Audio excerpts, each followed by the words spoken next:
What's up, guys? Welcome back to the channel. Maverick here, ready with our weekly dose of Monogatari. So, in the last episode, we were introduced to a few new characters who may or may not show up again by the end of this season.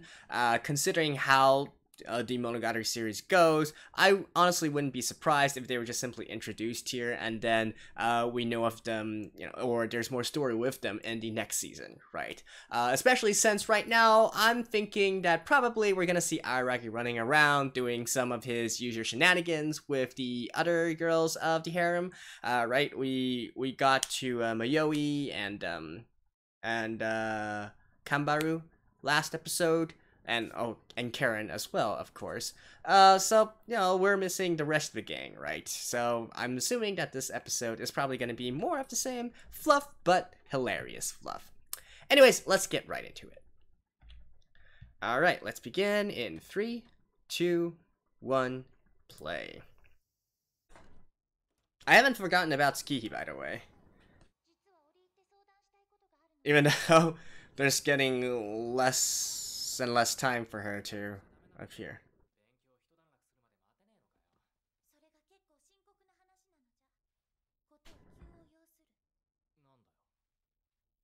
Hmm?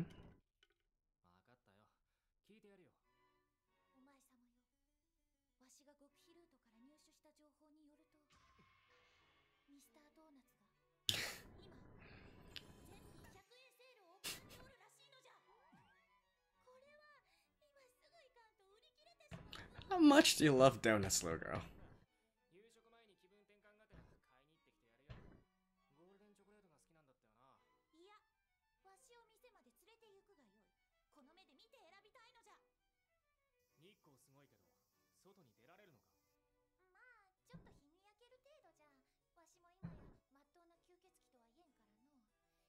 I mean, if Araragi goes to bite him, wouldn't you be there anyways? Yeah. Unless she wants to materialize and walk around.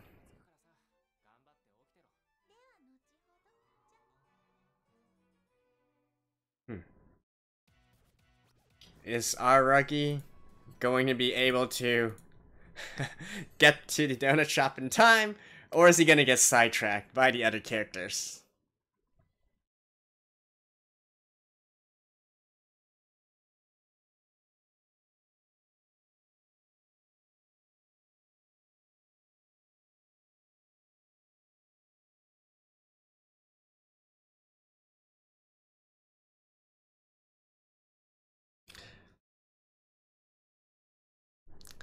This song and those hand gestures.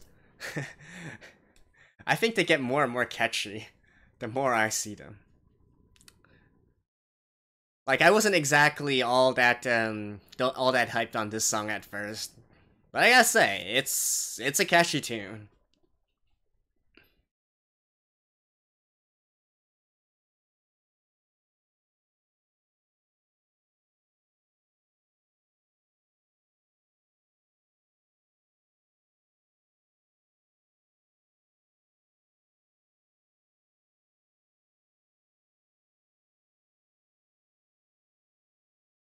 That's okay.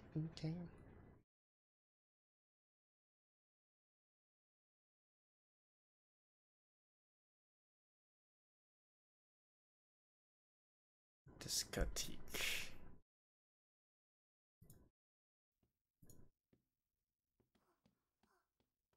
Oh.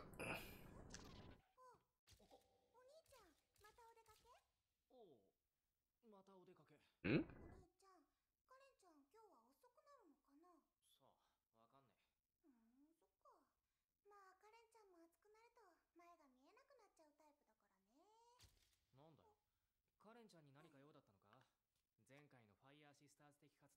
Hagen-Dazs?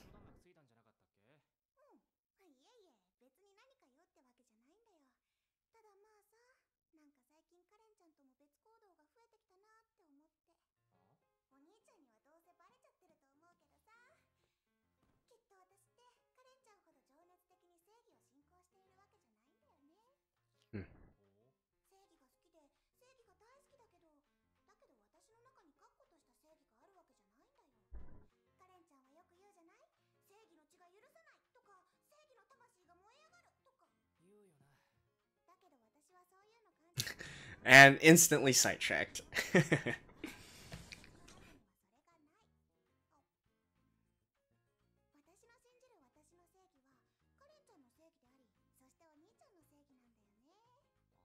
Hmm?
Can't answer to that.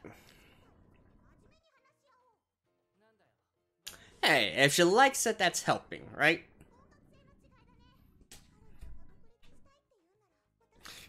What, are you two like a band or something?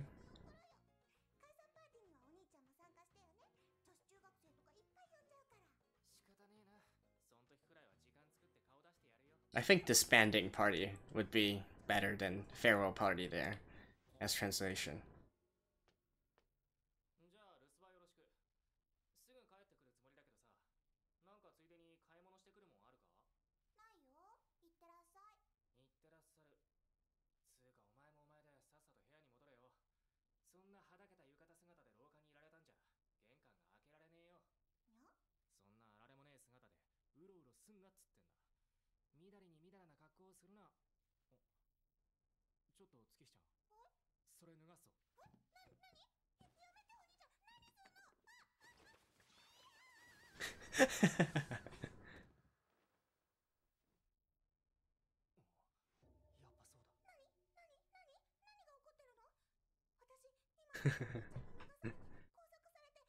That was a pretty classic way of.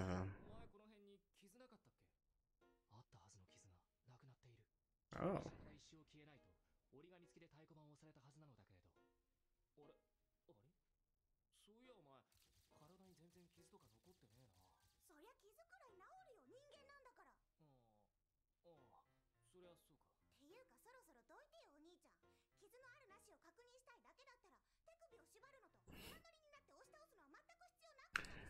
That's just his interest.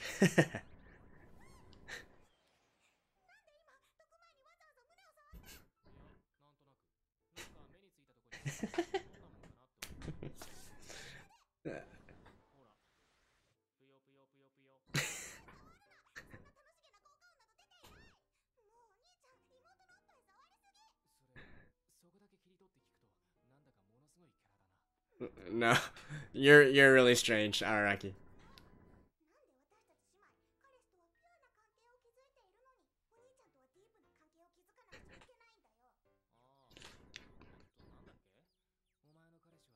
Oh, she has a boyfriend?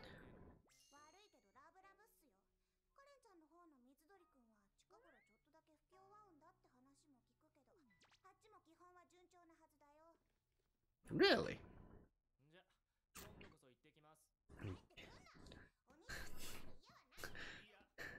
Getting NTR'd by their brothers.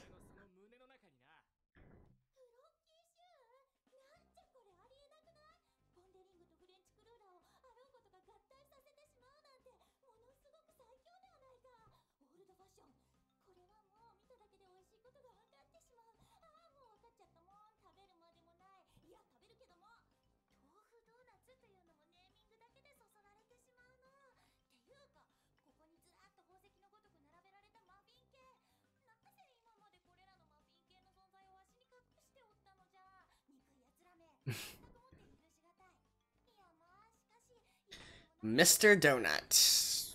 I wonder if Mr. Donut is in the West as well. It's quite big in Asia.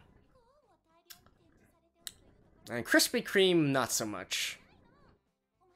And to be honest, Krispy Kreme is like way sweeter than Mr. Donut.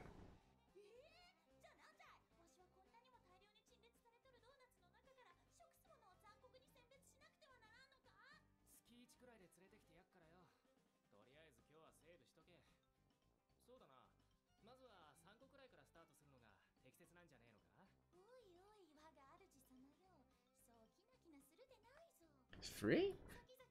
You need at least half a dozen or a dozen.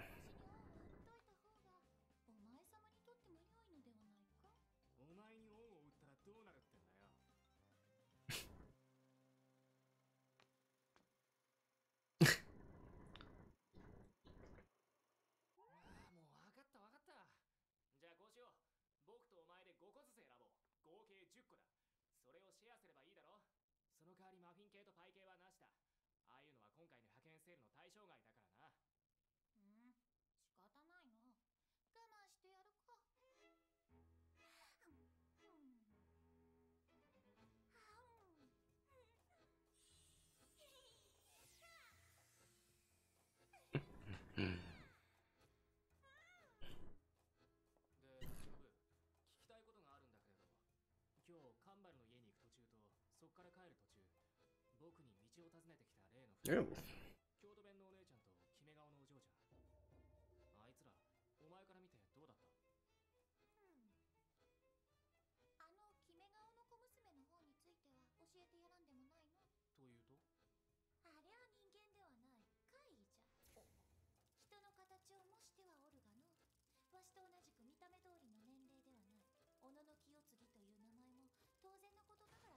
Okay.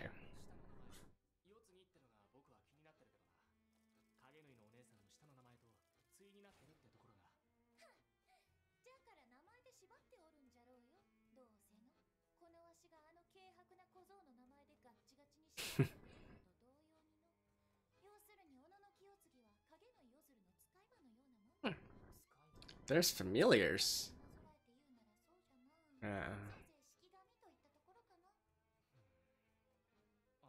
So is Shinobu considered a familiar of Araragi?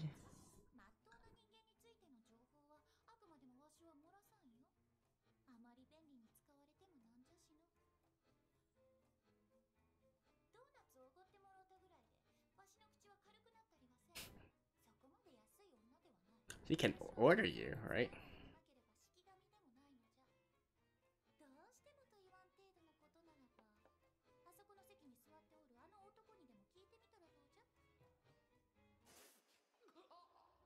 Or you know? Oh no, Kaiki.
Mm-hmm. They're famous? Yeah, Shinobu was saying that she was respected, right? Well respected.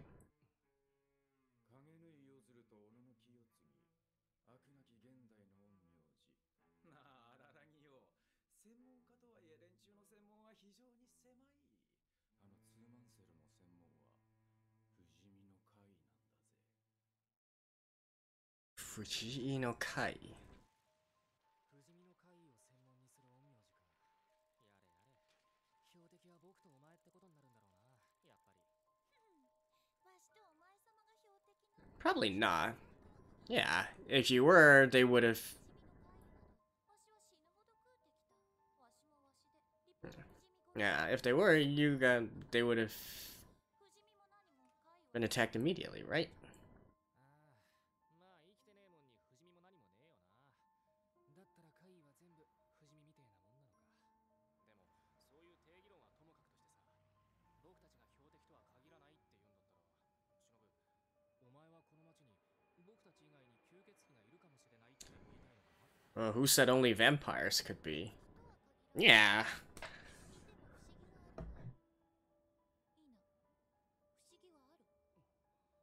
言われてみりゃ、僕の周囲だけに限って観察してみても、怪異を体内に宿しながら生きている人間ってのは何人かいるんだよな。例えば、左手に猿を宿したカンバル駿河がそうだし、例えば、精神に猫を宿した羽川翼がそうだ。だったら、他にも体内に怪異を宿した僕の知らない人間がいても不自然じゃない。Makes sense. 影縫さんと小野の木ちゃん、あの灰ビルを根城にするあたりが押野の同業者って感じか。 Right. 早め早めに対処しろ。 Definitely they gave off the Oshino vibe. Why would you need to deal with them, though?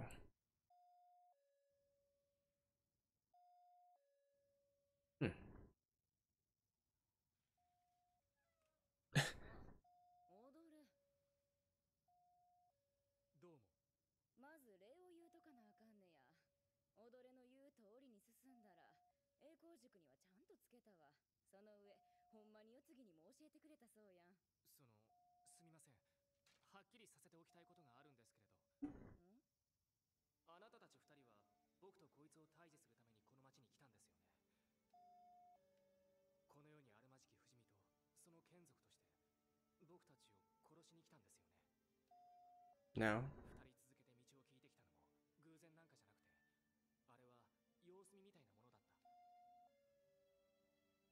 鬼畜なお兄やん。なんや知らん。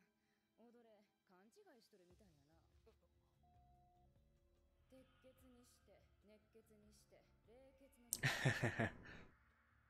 怪異殺しの怪異の王キスショットアセロラを Ooh. 問題はすでに解決したことになっている。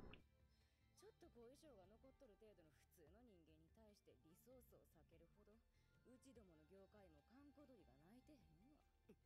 それはでも言うたら押野くんの世話焼きお得意お箱のおせっかいのおかげっちゅうことになるんやろけどな。押野くん、今押野くんと言ったか。おいお前様よ、余計なことを思考するでない。今お前様には他に考えねばならんことがあるじゃろうが。 So are they after Tsukihi? そうだよ。もしも荒木コインや押野忍を目当てとして来たのでないというのなら、どうして影縫さんと小野の木ちゃんはここにいる。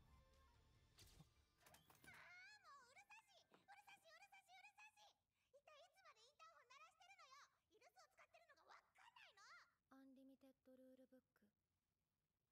僕は決め顔でそう言った。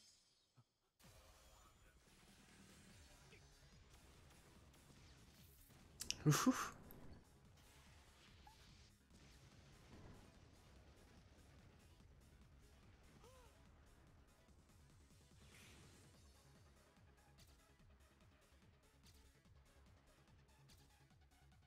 What?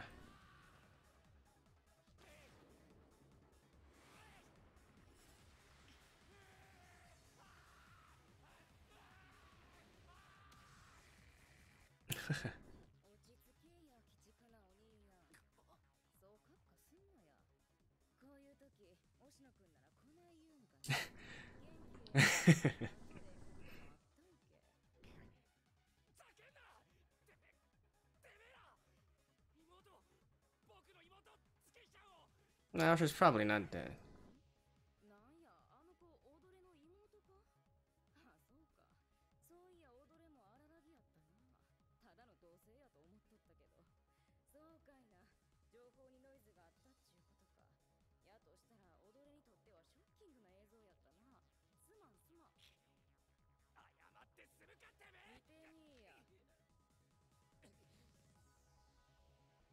She's fine.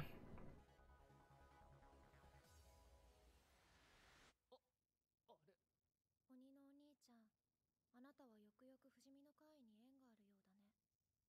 あなたの妹は不死身の血潮に侵されている。あれは鼻からあなたの妹ではなく、人間であって人間でない。What? あそこのあれは世にも珍しい火の鳥、邪悪なるフェニックスだよ。僕は決め顔でそう言った。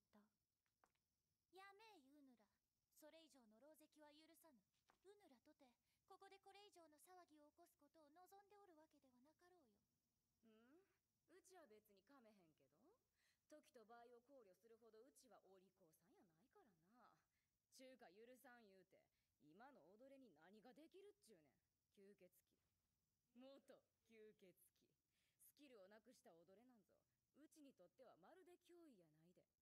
かもしれんな。しかしウヌはそうでも、そちらの小娘はどうかな。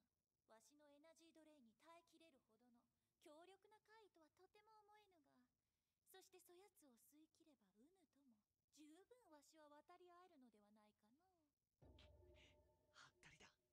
わしは何もウヌラの邪魔をしようというわけではない。ただ I don't 一旦引けと言っておる。 get it. So Tsukihi, was Tsukihi possessed, or was she never real in the first place? 重要な問題ではあるまい。まあええやろ。お言葉の通り一旦引くわ。引かしてもらいましょう。時と場合に無頓着言うても、さすがのうちもまさか兄の前で妹を退治する気はあれへんかったからな。言うてもほんまの妹やないんやけど。本当の妹じゃない。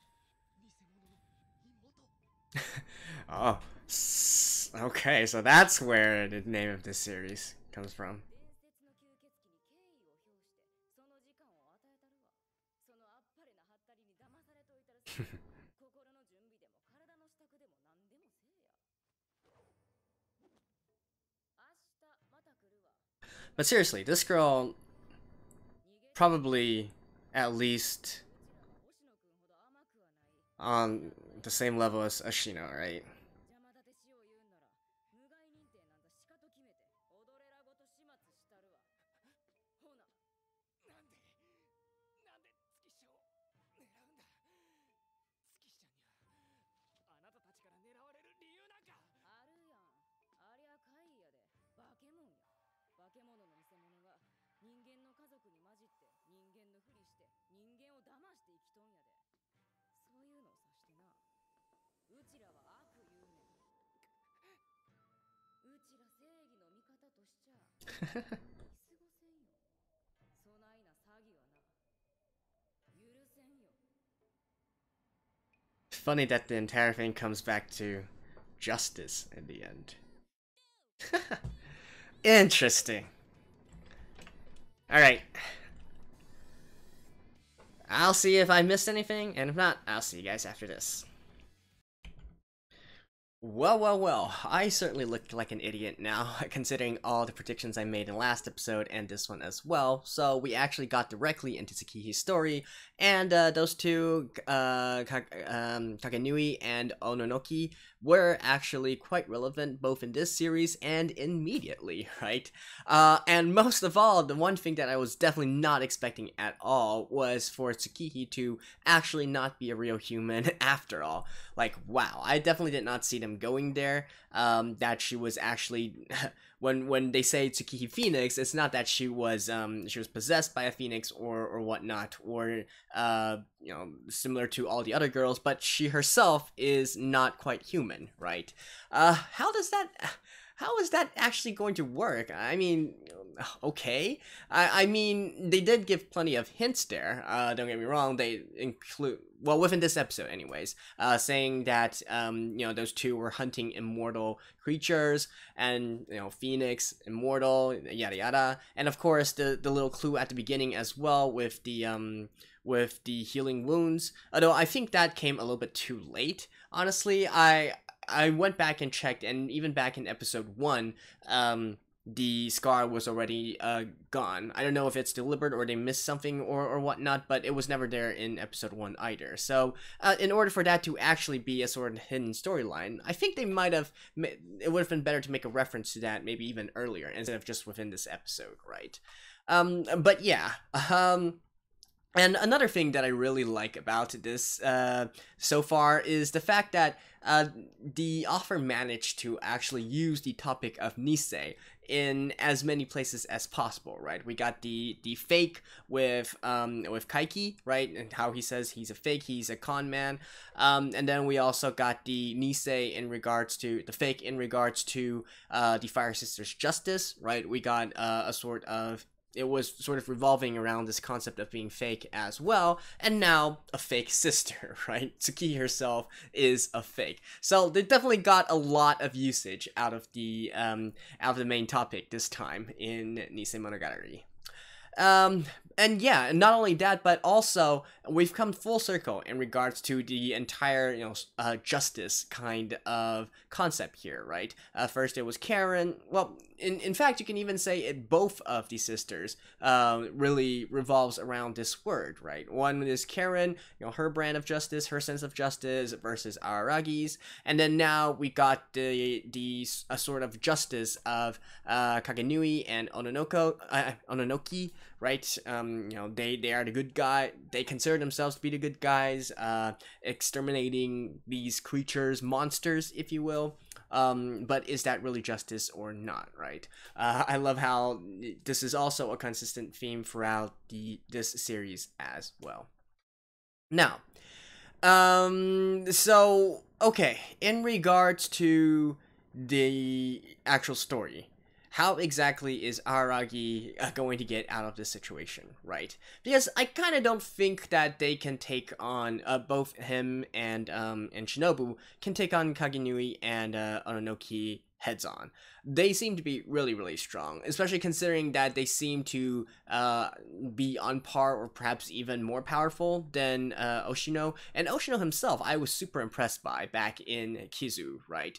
I really feel like he probably could take on Heart Underblade at her full power, no problem. Well, maybe not no problem, but I wouldn't think that Oshino would be at a disadvantage there, let's just say. So I seriously doubt that Araragi and Shinobu can actually do anything in a straight up fight here, right? So how exactly are they going to resolve this situation? Is it going to be a case where Araragi calls upon his harem and they all help him or whatnot? I don't think that that's a situation that can happen. First of all, this is not those kind of work, right? They're not exactly fighters or anything.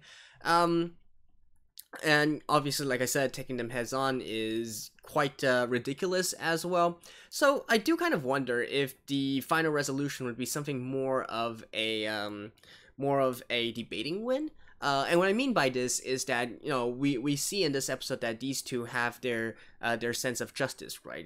They're part of an organization. They do things by the book and so on and so forth. So, if they were somehow able to convince them that Tsukihi is of no harm, even though she's a fake, we all know that she's a fake now, and still that doesn't matter. I still consider her my sister. She's not harming anyone. Under that sort of context, there's no specific reason why Kagenui and Ononoki need to continue to pursue Tsukihi, right? I mean, they gave up on Heart Underblade, and she's still there, right? Even though her powers were reduced or whatnot. But it's obvious that they don't exactly have this sort of bloodlust where they need to kill and exterminate all these monsters, right? So I do think that in the end, things could still be talked out in a sort of way. Even though she said that she's not as easy as Oshino, that just means that Araragi might have to work extra hard on persuading her. And so yeah, that's it for this episode. Not really much else to talk about. I'm really interested to see how they can continue to resolve this situation. The entire situation with Tsukihi, I don't know, that just came completely out of the blue. I'm not sure how I feel about this, and how exactly this even happened, right? Literally, she's your sister since you were conscious, and she's your younger sister too. So, like, did something happen to Aragi's parents or whatnot? Like his mother when she was pregnant, or was this after? Like, how exactly did this happen? I really would have bet that it was only a case where she was being possessed or had contact somehow with another apparition, but apparently not so. And by the way, Shinobu is definitely, I don't know if it's the mischievous side of her, whether she's doing this on purpose just to sort of play around with Araragi or not. She definitely knew Tsukihi was already an apparition, right? I think she definitely knew, and just as she knew exactly why Kagenui and Ononoki were here in the first place, but she deliberately held back this information from Araragi. So I don't really know what she's playing at.